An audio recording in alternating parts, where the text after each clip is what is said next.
Find mom. At 1 a.m., my 6-year-old granddaughter called me in tears, urgently pleading.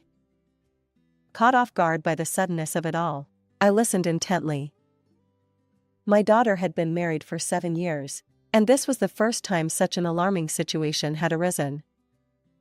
The urgency in my granddaughter's voice indicated that something serious had occurred. "Where's Dad?" I asked, trying to soothe her trembling voice. But what she revealed next left me utterly speechless. A few years after my husband's passing, I had been living alone, finding solace in the weekly visits from my neighbor's granddaughter, Mia. Every Saturday, my daughter and son-in-law would bring their family over to spend time with me. Hi, Grandma. Mia, who turned 6 this year, has an affectionate personality. As soon as I open the front door, she greets me with a smile and hugs. My daughter Olivia and her husband Michael also find her endearing, and we all watch over her with smiles. My daughter got married 7 years ago. I vividly remember the moment when she blushed and shyly introduced Michael to me. After a brief conversation, I sensed that although he was reserved, his gentle demeanor would surely make him cherish my daughter. I wholeheartedly supported their marriage. Soon after, they had a child, and my daughter and son-in-law's life seemed blissful. They kindly considered even my solitary living situation. How wonderful it is to see Olivia happy. However, that peaceful life was not destined to last forever. Little did I know that I would soon be entangled in an unimaginable event. The first sign of trouble came on a Saturday. When my daughter and granddaughter visited as usual, their expressions were unusually somber. Michael couldn't make it again today due to work. She furrowed her brows, her smile strained. It was true, my daughter and granddaughter had been visiting more frequently, but I hadn't seen Michael in a long time. Does she feel lonely without her husband? I entertained such casual thoughts until that fateful moment after lunch. Olivia stood in the kitchen, sleeves rolled up, helping me wash dishes. And then, I saw it, the shocking sight that made my eyes widen. "What happened there?" I blurted out, catching Olivia off guard. She quickly concealed her arm. The fresh burn marks on the inside of her arm were unmistakable. It's just a cooking mishap. "But how could you get injured while cooking?" Really, it's nothing. Please don't make a fuss. "But I can't ignore such a severe burn." Despite my persistence, Olivia stubbornly insisted it was nothing and eventually fled the living room. Her behavior was far from ordinary, leaving me deeply unsettled. I approached my granddaughter, who had been playing there. "Hey, has something happened to Mom lately?" Mia hesitated, her gaze wandering, and then she looked down and spoke softly. Mom and Dad have been arguing a lot lately. Though still young, her words were enough to convey the gravity of the situation. It seemed that my daughter's husband was somehow involved in their somber demeanor. Later, when Olivia returned, I tried once more. "Has something happened with Michael?" It's really nothing. Please don't worry. Yet, she remained evasive, leaving me with lingering anxiety. Feeling restless day by day, 2 weeks passed, and it was finally the weekend. Grandma, I want a kid's cell phone. As soon as Mia arrived at my place, she energetically made her request. It was unusual for such a well-behaved Mia to ask for something, and I was initially surprised. However, when I checked the calendar, it all made sense. You see, Mia's birthday was just a few weeks away. But Mia is only in 1st grade. Is she too young for a cell phone? Despite my reservations, my genuine desire as a grandmother was to grant her wish. As I pondered my response, Olivia, who seemed to read my thoughts, calmly spoke up. I'll chip in half. So can we buy it for her? It comes with GPS, which is quite convenient. According to my daughter's explanation, although the kid's cell phone was named as such, it didn't connect to the internet. It was designed solely for communication. Many parents provided their young children with these phones for emergencies. Well, if that's the case, let me buy it for her. Relieved by her response, I promptly visited the cell phone store that day and gifted Mia the kid's cell phone. I registered Maya and my daughter's phone numbers as a trial, and Mia was overjoyed. Thank you, Grandma. I'll take good care of it. Seeing her bright expression after so long, I felt a sense of relief. Little did I know that those feelings would soon vanish. Keep this a secret from Michael. He's strict about these things. Whispering beside Mia, my daughter shared this confidential information. Startled, I shifted my gaze to Olivia, who wore a solemn expression as she stared at the kid's cell phone. Has something happened after all? I couldn't help but ask, given her intense demeanor. However, my daughter remained evasive, shaking her head weakly. No. Mom doesn't need to worry. Everything's fine. Her resolute refusal to say more left me speechless. What on earth is happening in Olivia's family? And then, on a day when anxiety and mystery had been building up, a decisive event finally occurred. It was 5 days after I'd bought Mia the kid's cell phone, late at night. The ringing of the phone on my bedside table jolted me awake. Rubbing my tired eyes, I checked the time. It was 1 a.m. Who could be calling at such an unreasonable hour? Still groggy, I pressed the answer button. Grandma, find Mom. Suddenly, a tense voice pierced my ears, jolting me awake. I checked the caller ID. It was Mia. Her personality and urgent tone left no doubt that this wasn't a prank call. Where's Dad? Mia, what happened over there?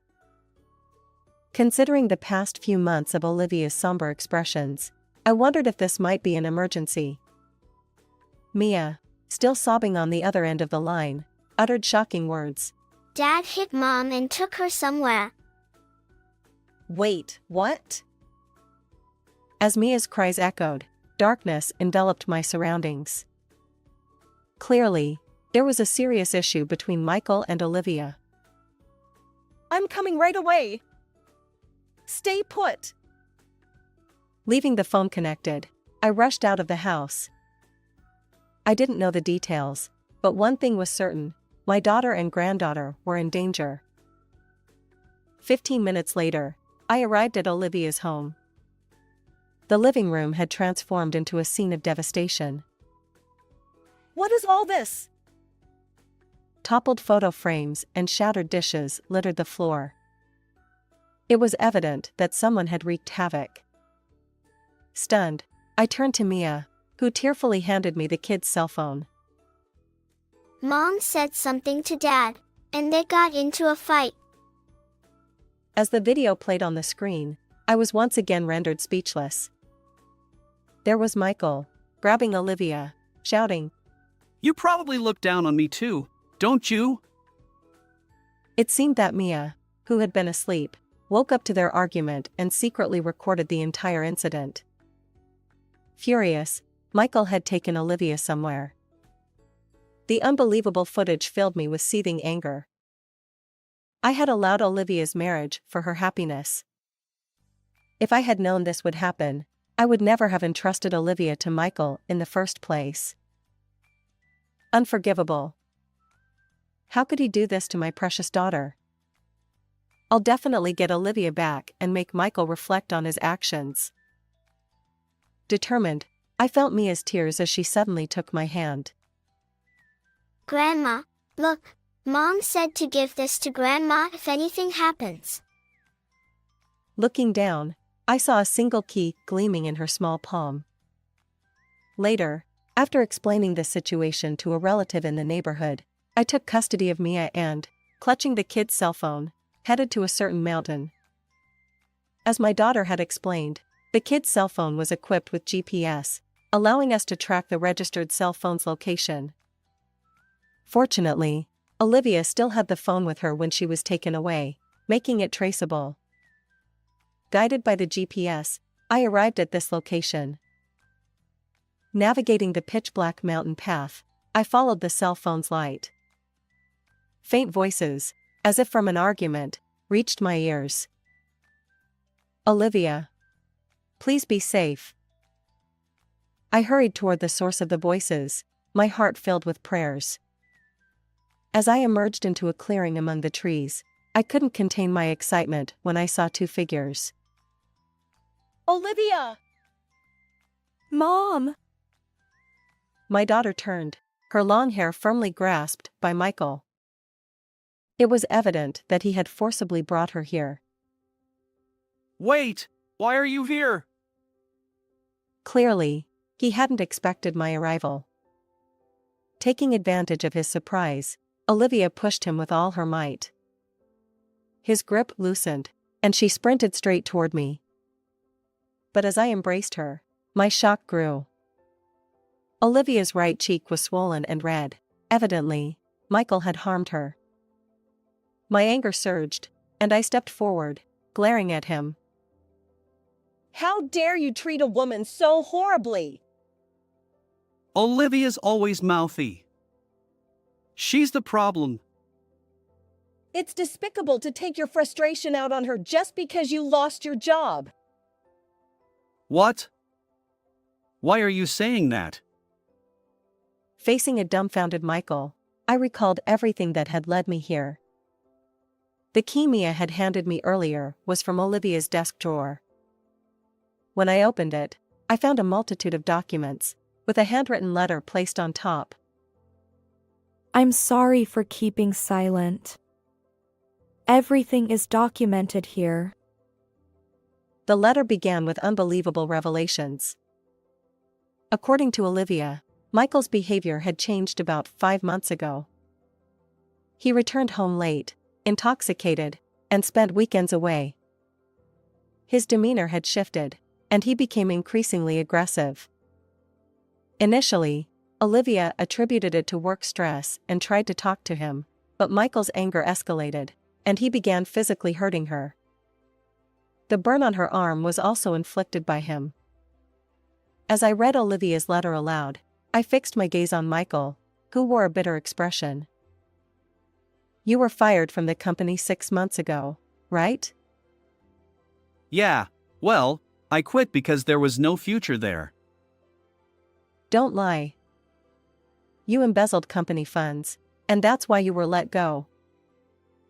Michael stared at me, wide-eyed, shocked by my words. As it turns out, Olivia had noticed Michael's increasingly odd behavior and mustered the courage to call the company to inquire about his usual demeanor.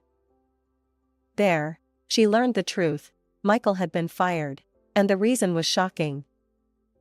The company had shown leniency, allowing him to return the embezzled $35,000 in full, which prevented any legal action. However, Michael took advantage of this situation, keeping the truth hidden from my daughter. However, burdened by substantial debt and with nowhere to turn for advice, he grew increasingly frustrated. Eventually, he began directing that stress toward Olivia. "Really, you should have consulted me from the beginning." As I gently touched my daughter's reddened cheek, she looked down, seemingly embarrassed, and tears welled up in her eyes. I'm sorry. I thought this was a family issue. I didn't want to cause any trouble for Mom. Olivia's strong sense of responsibility became a double-edged sword. She tried to handle Michael's problems all by herself. Knowing everything, my daughter attempted to avoid upsetting him as much as possible. She discussed the issue of his dismissal and the debt when he was in a good mood, but despite her efforts, the situation escalated into the current turmoil.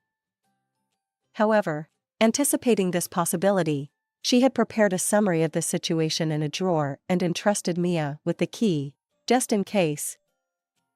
In hindsight, even buying Mia a kid's cell phone was likely a precaution for unforeseen events. At that moment, relieved that my daughter was safe, I gently touched my chest. But as Michael looked at us, he began to tremble nervously. She looks down on me, so I had to teach her a lesson. I haven't done anything wrong. His face turned crimson as he pointed at Olivia, revealing everything. His incoherent words left me utterly exasperated. Why on earth did you bring her all the way to this mountain? I just wanted to leave her here and make her reflect. The one who needs reflection is you. Losing your job was your own doing. Shut up. Old lady, keep quiet. Don't define me. Suddenly, Michael charged toward us, perhaps rattled by my accurate assessment. I shielded my daughter, but in the next moment, distant police sirens blared, and officers arrived swiftly, apprehending him. What? The police? I'm not a fool. I reported this a long time ago. As Olivia trembled, crouched down from the sudden turn of events, I gently stroked her back while delivering a cold response. When the situation had come to light, I had promptly contacted the police. Although I was initially instructed to wait, I couldn't bear it and decided to participate in the search, with the condition that the call would remain connected. In other words, everything had been thoroughly reported to the police. What's going on? Stop it. I haven't done anything wrong. Seeing Michael struggle futilely, I looked down at him and spat out my words. Give up. You'll have plenty of time to reflect in prison. He seemed to realize that resisting was pointless. His shoulders twitched momentarily under my stern gaze, and he slumped, drained of all strength. Subsequently, Michael was taken away by the police, arrested for assaulting my daughter. The video evidence of the violence ensured that he wouldn't be leaving prison anytime soon. Olivia divorced him and demanded $20,000 in compensation. Even if he were released, the accumulated debts, including the embezzled funds, would create a financial nightmare for him. On the other hand, I now live with Olivia and Mia. We're 3 women, and we plan to enjoy our time together. How did you find this story? Don't forget to subscribe to the channel. Until next time in the next video.